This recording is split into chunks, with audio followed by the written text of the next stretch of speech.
வணக்கம். நாம இன்னைக்கு ஒரு ஆழமான விஷயத்த அலச போறோம்.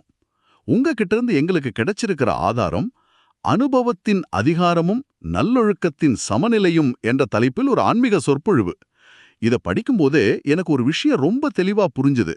நாம நிறைய நல்ல விஷயங்களை கத்துக்கிறோம், தத்துவங்களை புரிஞ்சுக்கிறோம். ஆனா அந்த அறிவுக்கும் நம்மளோட அன்றாட வாழ்க்கை அனுபவத்துக்கும் நடுவுல ஒரு பெரிய இடைவெளி இருக்கு. ஆமா, ஒரு பெரிய கேப் இருக்கு. இந்த உரையாடல் அந்த இடைவெளியை எப்படி நிரப்புறது, அதுவும் ஏன் இப்ப ரொம்ப அவசரம்னு பேசுது. ஆமாம், சுருக்கமா சொல்லப்போனா நம்மளோட இலட்சியம் வானம் அளவுக்கு உயரமா இருக்கு. ஆஹா. ஆனா நம்மளோட நடைமுறை லட்சணங்கள் சில சமயம் தடுமாறுது. இந்த உரையாடலோட நோக்கமே அந்த இலட்சியத்தையும் லட்சணத்தையும் எப்படி சமமாக்குறதுன்னு ஆராயறது தான். அதாவது வெறும் அறிவாளியா இல்லாம அனுபவத்தின் சொரூபமா எப்படி மாறுறதுங்கிறது தான் நம்மளோட இன்றைய தேடல் இல்லையா? மிகச் சரியா சொன்னீங்க. அதுதான். அருமை. சரி, இந்த உரையின் தொடக்கத்திலேயே ரொம்ப சக்தி வாய்ந்த ஒரு வார்த்தையை வச்சு ஆரம்பிக்கிறாங்க. மனநிறைவு. ஆமா, சந்துஷ்ட மணிகள். அதேதான். மனநிறைவு எனும் ரத்தினங்கள்னு சொல்றாங்க. மனநிறைவுங்கிறது எல்லாத்தையும் விட ஒரு பெரிய சக்தி. ஹம், எல்லா பிராப்திகளும் கிடைக்கும் போதுதான் அது முழுமையா வருதுன்னு அந்த ஆதாரம் சொல்லுது. ஆமா, இது வெறும் சந்தோஷமா இருக்கிறது இல்ல, இது அதை விட ஆழமான ஒரு நிலை. ஆமாம், இந்த ஆதாரம் மன நிறைவு கொண்ட ஒரு ஆன்மாவோட அடையாளங்களை ரொம்ப அழகா விவரிக்குது. அவங்க முகம் எப்பவும் மகிழ்ச்சியா உற்சாகமா இருக்கும். ஆனா முக்கியமா என்னது? எந்த ஒரு சூழ்நிலையும் அவங்களோட சுயநிலைய, அந்த உள் அமைதிய அசைக்கவே முடியாதாம். அதுதான் உண்மையான மனநிறைவு. இங்கதான் எனக்கு ஒரு விஷயம் ரொம்ப சுவாரஸ்யமா பட்டது. எவ்வளவு பெரிய சூழ்நிலை வந்தாலும் அது அவங்களுக்கு ஒரு கார்ட்டூன் ஷோ மாதிரி தெரியுமா? ஆமா, இது கொஞ்சம் யோசிச்சு பாருங்க. நம்ம வாழ்க்கையில ஒரு சின்ன பிரச்சனை வந்தாலே எவ்வளவு பதட்டப்படுறோம், மன அழுத்தமாகறோம். ம், ஆனா இங்க வாழ்க்கையே ஒரு பொழுதுபோக்கு நிகழ்ச்சி மாதிரி பாக்குற மனநிலைய பத்தி பேசுறாங்க. இது கிட்டத்தட்ட ஒரு சூப்பர் பவர் மாதிரி இல்லையா? நிச்சயமா. அதுதான் அனுபவத்தின் உச்சநிலை. அந்த நிலையில நீங்க கடினமா உழைக்கிறதா உணர மாட்டீங்க. அப்போ எல்லாமே இயல்பா நடக்குமா? எல்லாமே ஒரு அலாதியான சுகம் தர விளையாட்டா மாறிடும். மனநிறைவோட அதிர்வுகள் உங்களை சுற்றி இருக்கிறவங்களுக்கும் பரவும்னு இந்த ஆதாரம் சொல்லுது. ஒரு காந்த மாதிரி. ஆமா, ஒரு காந்த மாதிரி மத்த நல்ல சக்திகளையும் ஈர்க்கும். எல்லாரும் சந்தோஷமா ஒரு கார்ட்டூன் ஷோ பாக்குற மாதிரி வாழ்க்கையை அனுபவிக்கிறாங்கன்னா அது ஒரு இலட்சிய நிலை. ஆனா ஆனா யதார்த்தம் அப்படி இல்ல. அதேதான். தினமும் ஆசீர்வாதம் கிடைச்சும் ஏன் அந்த நிலை எல்லோருக்கும் நிரந்தரமா இருக்கிறது இல்ல? இந்த ஆதாரம் இத பத்தி என்ன சொல்லுது? இதுதான் இதுதான் இந்த உரையாடலின் மையப்புள்ளி. இங்கதான் ரெண்டு முக்கியமான வார்த்தைகள் வருது. என்ன வார்த்தைகள் அது? ஒன்னு சில சமயங்களில், அதாவது கபி கபி. அப்புறம் கொஞ்சம் கொஞ்சம், அதாவது தோடா தோடா. Sometimes and a little bit. ஆமா, இந்த ரெண்டு வார்த்தைகளையும் ஆன்மீக பாதையில இருக்கிறவங்களோட அகராதியில இருந்தே நீக்கணும்னு இந்த உரை ரொம்ப அழுத்தமா சொல்லுது. ஏன்னா அத வார்த்தைகள் ஒரு சமரச மனப்பான்மையை காட்டுது இல்லையா? நான் சில சமயம் சந்தோஷமா இருக்கேன், கொஞ்சம் கொஞ்சம் அமைதியா இருக்கேன்னா அதுல ஒரு முழுமை இல்ல. சரியா சொன்னீங்க. இந்த உரையின் தர்க்கம் ரொம்ப நேரடியானது. உங்களுக்கு ஆசிர்வாதம் கொடுக்கிற தந்தை அழிவில்லாதவர். அவர் கொடுக்கிற பொக்கிஷங்கள் அழிவில்லாதவை. நீங்களும் அழிவில்லாத ஆன்மாக்கள். அப்படி இருக்கும்போது ஆ அப்படி இருக்கும்போது உங்க அனுபவம் மட்டும் ஏன் சில சமயங்களில் நிலையற்றதா இருக்கணும்? அதுவும் நிரந்தரமா அழிவில்லாம தான் இருக்கணும். ஆமா, இந்த கேள்விதான் எல்லாத்தையும் மாத்துது. அபகப்படுத்துதுன்னா, ஒருத்தருக்கு வங்கியில கோடிக்கணக்கில் பணம் இருக்குன்னு ஒரு செக் கிடைக்குது. ஆனா அதை பேங்க்ல டெபாசிட் பண்ணாம ஃப்ரேம் பண்ணி வீட்ல வச்சு ரசிச்சுக்கிட்டு இருக்கிற மாதிரி இருக்கு. அதேதான். மிகச் சரியான ஒப்பீடு. பயன் தரச் செய்வதுன்னா அதை சரியான நேரத்துல செயல்ல பயன்படுத்துறது தான். ஆனா பலரும் அந்த ஆசிர்வாதத்தோட சொரூபமா மாற முயற்சி பண்றதில்ல. அதனால அந்த விதை விதையாவே தங்கிடுது. ஒருபோதும் பழம் தரும் மரமா வளர்றதில்ல. இதுதான் அந்த இலட்சியத்துக்கும் யதார்த்தத்துக்கும் பீச் இருக்கிற பெரிய இடைவெளி. கரெக்ட். சரி, இந்த இடைவெளியை குறைக்க ஒரு வீட்டு பாடம் கொடுத்ததா இந்த உரையில சொல்றாங்க. காரணம் என்ற வார்த்தையும் முடிச்சிட்டு, ஆமா, தீர்வின் சொரூபமாக ஆகணும்னு. அதாவது பிரச்சனைகளுக்கு காரணம் சொல்றதை நிறுத்திட்டு தீர்வா மாறணும்னு. கேட்கறதுக்கு ரொம்ப நேரடியான எளிமையான அறிவுரை மாதிரி இருக்கு. ஆனா அதோட முடிவு திருப்திகரமா இல்லைன்னு சொல்றாங்க. அதப்படி? ஆமா, மிகச் சிலர் தான் சிறப்பு தகுதியோட தேர்ச்சி பெற்றதா குறிப்பிடப்பட்டிருக்கு. இதுதான் ஆச்சரியமான விஷயம். ஒரு நிமிஷம், இது ஆச்சரியமா இல்லையா? ஏன்னா இவங்க எல்லாருமே பல வருஷமா ஆன்மீக பாதையில் இருக்கிறவங்க. ஆமா, இவங்களாலேயே ஒரு சின்ன விஷயத்தை செய்ய முடியலன்னா அதுல என்ன பெரிய சிக்கல் இருக்கு? வெறும் சோம்பேறித்தனமா, இல்ல அதுக்கு மேல ஏதாச்சும் இருக்கா? இது சோம்பேறித்தனம் இல்ல. இது உறுதி. திருடத்தா சம்பந்தப்பட்ட விஷயம். உறுதி. ஆமா, இங்கதான் இந்த உரை ஒரு முக்கியமான வித்தியாசத்தை சுட்டிக்காட்டுது. செய்தே ஆக வேண்டும் என்ற உறுதிப்பாட்டிற்கும் ஓகே. செய்து கொண்டிருக்கிறோம், செய்து விடுவோம் என்ற சாதாரண மனப்பான்மைக்கும் உள்ள வித்தியாசம். புரியுது. செய்து விடுவோம்ங்கிறதுல ஒரு வித தள்ளி போடும் மனப்பான்மை, ஒருவேளை முடியாம போகலாங்கிற ஒரு சின்ன சந்தேகம் ஒழிஞ்சிருக்கு. சரியா சொன்னீங்க. ஆனா செய்தே ஆக வேண்டும்ங்கிறதுல எந்த நிபந்தனையும் இல்ல. அது ஒரு அசைக்க முடியாத தீர்மானம். ஆமா, வெற்றி தோல்விங்கிற பேச்சுக்கே இடமில்ல. செஞ்சு முடிக்கிறது மட்டும்தான் ஒரே வழி. அப்போ அந்த உறுதி மனசுல வந்துட்டா காரணங்கள் எடாது. எழாது. அவை நிவாரணம் ஆகிவிடும். அதாவது தானாகவே தீர்க்கப்பட்டுவிடும் இந்த ஆதாரம் சொல்லுது. உறுதியான மனசுக்கு முன்னாடி பிரச்சனைகள் தடைகளா தெரியாது, தீர்க்கப்பட வேண்டிய படிகளா தெரியும். அப்போ இந்த உறுதி இல்லாததால தான் அனுபவத்துல சில சமயங்கள்ங்கிற வார்த்தை மறுபடியும் மறுபடியும் உள்ளே வருது. அதேதான். அப்போ இந்த உறுதியின்மைக்கு என்ன காரணம்? இந்த உரையின்படி ஞானம், யோகம், தாரணை, சேவைன்னு 4 பாடங்கள் இருக்கு. ம் இதுல எல்லாருமே தங்களால் முடிஞ்ச அளவுக்கு முன்னேற்றம் அடைஞ்சிருக்காங்க. ஆனாலும் ஒரு முக்கியமான குறைபாடு இருக்குன்னு சொல்லப்படுது. அது என்ன? அதுதான் அனுபவத்தின் அதிகாரம். அனுபவக்கி அத்தாரிட்டி. அனுபவத்தின் அதிகாரம். ஆமா, இதுதான் இந்த உரையின் உயிர் நாடி. அறிவை வச்சிருக்கிறது வேற, அனுபவத்தின் அதிகாரமா இருக்கிறது வேற. ஒரு உதாரணம் சொல்லுங்களேன். நிச்சயமா. உதாரணத்துக்கு, அமைதிய பத்தி 1 மணி நேரம் உங்களால பேச முடியும், அது அறிவு. சரி. ஆனா கடுமையான கோபமூட்டும் ஒரு சூழ்நிலையில ஒரு துளி கூட கலங்காம அமைதியா உங்களால இருக்க முடியுமா? அது கஷ்டம்தான். அதுதான் அனுபவத்தின் அதிகாரம்.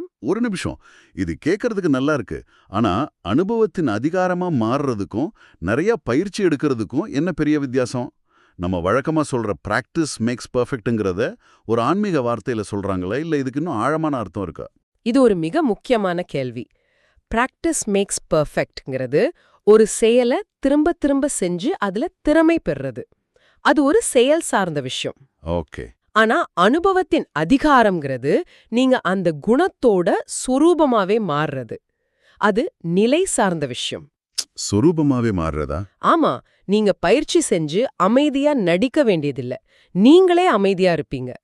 ஞானம்ங்கிறது வெறும் வார்த்தையா இல்லாம உங்க ஒவ்வொரு செயலிலும், பார்வையிலும், பேச்சிலும் ஒரு ஒளியாகவும் சக்தியாகவும் வெளிப்படும். அப்போ யோசிச்சு திட்டமிட்டு கஷ்டப்பட்டு ஒரு நல்ல காரியத்தை செய்யறதுக்கும் அனுபவத்தின் அதிகாரத்தோட இயல்பாவே சரியானதை செய்யறதுக்கும் பெரிய வித்தியாசம் இருக்குன்னு சொல்றீங்க.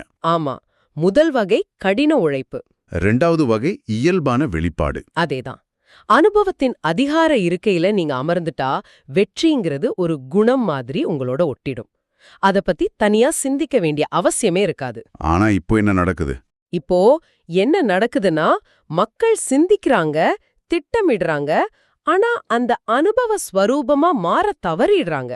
அதனால என்ன ஆகுது? அதனால மாயையோட அதிகாரம் உள்ளே நுழைஞ்சு சில சமயங்களில்ங்கிற வார்த்தைய மறுபடியும் கொண்டு வந்துருது. அப்போ அனுபவத்தின் அதிகாரம் மாயையின் அதிகாரத்தை விட பன்மடங்கு உயர்ந்தது. ஆமா, இந்த உரை அதத்தான் சொல்லுது. சரி, இந்த மாற்றம், அதாவது அறிவிலிருந்து அனுபவத்துக்கு மாறுறது ஏன் இவ்ளோ அவசரமா, இவ்ளோ அவசியமா கருதப்படுது? திடீர் பருவம், அதாவது அச்சானக் கி சீசன்னு ஒரு வார்த்தைய பயன்படுத்துறாங்களே, அது எதை குறிக்குது? அது காலத்தோட அவசரத்தை குறிக்குது. வாழ்க்கை எவ்வளவு கணிக்க முடியாதது, எதற்கும் தயாராக இருக்கணும்னு இது உணர்த்துது. இந்த வருஷத்துல சில மூத்த ஆளுமைகள், அதாவது தாதி, திடீர்னு காலமானதை ஒரு உதாரணமா காட்டுறாங்க. புரியுது. திடீர்னு நடக்கிற நிகழ்வுகளுக்கான மணி இப்போ வேகமா அடிச்சுக்கிட்டு இருக்குன்னு இந்த ஆதாரம் எச்சரிக்குது.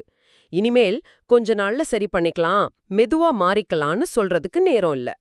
ஓ, அப்போ இந்த தனிப்பட்ட அவசரத்தை ஒரு பெரிய உலகளாவிய சித்திரத்தோட இணைக்கிறாங்க. ஆமா, நீங்க இயற்கையே மாற்றுவோன்னு சவால் விடுத்திருக்கீங்கன்னு இந்த உரை ஞாபகப்படுத்துது. இது கேட்கவே ரொம்ப ஆழமான ஒரு பெரிய பொறுப்புணர்ச்சியை தூண்டுகிற ஒரு வாக்கியம். ஆமா, இந்த உலகத்தையே சொர்க்கமா மாற்றுவோம், இயற்கையின் விதிகளையே மாற்றுவாங்கிறது உங்களோட சபதம்னு இந்த ஆதாரம் சொல்லுது. அப்புறம் ஒரு கூர்மையான கேள்வியே எழுப்புது. என்ன கேள்வின்னு சொல்லுங்க. இயற்கையே மாற்ற சக்தி இருக்குன்னு நம்புற உங்களால சக மனித ஆன்மாக்களோட துக்கத்தையும் அமைதியின்மையும் மாத்த முடியாதா? வாவ். உலகப் பரிவர்த்தகர்களாக, அதாவது விஸ்வ பரிவர்த்தக் ஆக வேண்டிய உங்களோட கடமையை இது ஞாபகப்படுத்துது. நீங்க உலகம் மாற்றத்துக்காக காத்திருக்கிறவங்க இல்ல, உலகத்தை மாற்றவங்க. இது ரொம்ப சக்தி வாய்ந்தது. உலகத்தை மாத்தப் போறேன்னு சொல்லிக்கிட்டு நம்மளோட சொந்த அனுபவத்திலேயே சில சமயங்களில் தடுமாறினா அந்த சவாலை எப்படி நிறைவேற்ற முடியும்? முடியாது. இங்கதான் இலட்சியமும் லட்சணமும் சமமாக இருக்க வேண்டும் என்ற கருத்து வருதுன்னு நினைக்கிறேன். சரியா புடிச்சிங்க. இலட்சியம்ங்கிறது உங்க குறிக்கோள், உங்க லட்சியம். லட்சணம்ங்கிறது உங்க தற்போதைய குணங்கள், உங்க செயல்கள், உங்க அனுபவம். இப்போ இந்த ரெண்டுக்கும் பீச்ல ஒரு சின்ன இடைவெளி இருக்கு. ஆமா, அந்த இடைவெளிய இந்த வருஷம் நிரப்பியே ஆகணுங்கிறது தான் இந்த உரையின் அறைகூவல். சரி, இவ்வளவு ஆழமான கருத்துக்களை பார்த்த பிறகு இறுதியா ஒரு ஆசீர்வாதமும் ஒரு முழக்கமும் கொடுக்கப்பட்டிருக்கு. ஆமா, ஆசீர்வாதம்: தர்மத்தையும் கர்மத்தையும் சரியான சமநிலையில் வைத்திருப்பவர் தெய்வீக புத்திமான் ஆவார். இது மேலோட்டமா பார்க்கறதுக்கு எளிமையா இருந்தாலும் இதுல ஒரு ஆழமான அர்த்தம் இருக்கு. ஆமா. இவோட அர்த்தம் என்னன்னா, ஒரு செயலை செய்யும்போது, அதாவது கர்மம் செய்யும்போது, அதுக்கு தேவையான நற்பண்புகளும், அதாவது தர்மமும் முழுமையா கூடவே இருக்கணும். செயல் முடிஞ்சதுக்கு அப்புறமா அந்த நற்பண்புகளை நினைச்சு பார்க்கறது இல்ல. ஆமா, அப்படி இல்ல.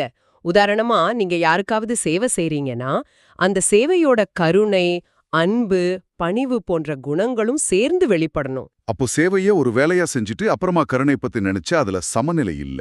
இல்ல. அப்ப நீங்க சொல்றத பார்த்தா தர்மம் இல்லாம செய்யற கர்மம் வெறும் ஏந்திரத்தனமான செயல். சரியா சொன்னீங்க. கர்மம் இல்லாம இருக்கிற தர்மம் வெறும் செயலற்ற சிந்தனை.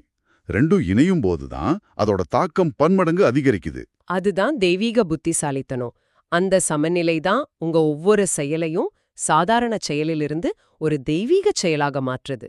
அருமை.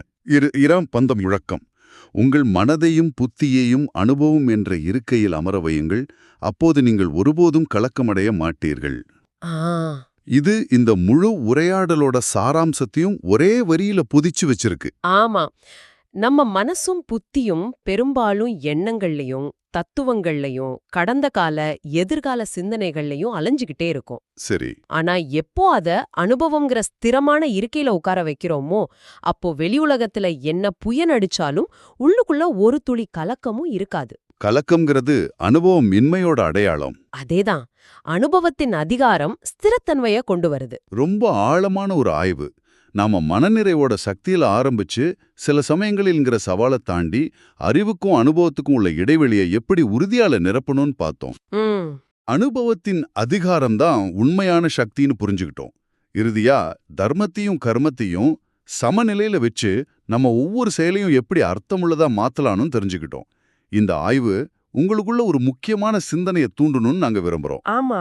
இந்த உரையின் இறுதியில ஒரு குறிப்பு இருக்கு: அறிவோடு செய்யும் ஒரு தவறான செயல் அறியாமை காலத்தில் செய்த பல தவறான செயல்களை விட பன்மடங்கு அதிக தடையை உருவாக்கும். இது ஒரு கணம் நம்மை நிறுத்தி யோசிக்க வைக்குது. ஆமா, உயர்ந்த அறிவோடு வர்ற பொறுப்பை பத்தி இது என்ன சொல்லுது? அதிகமாக தெரிந்து கொள்வது நமது செயல்களின் விளைவுகளை எவ்வாறு மாற்றுகிறது? ஒருவேளை அறிவு என்பது ஒரு சலுகை மட்டுமல்ல. அது ஒரு பெரிய பொறுப்பு. இதை பற்றி சிந்தியுங்கள். இந்த ஆழமான உரையாடலில் எங்களுடன் இணைந்ததற்கு நன்றி.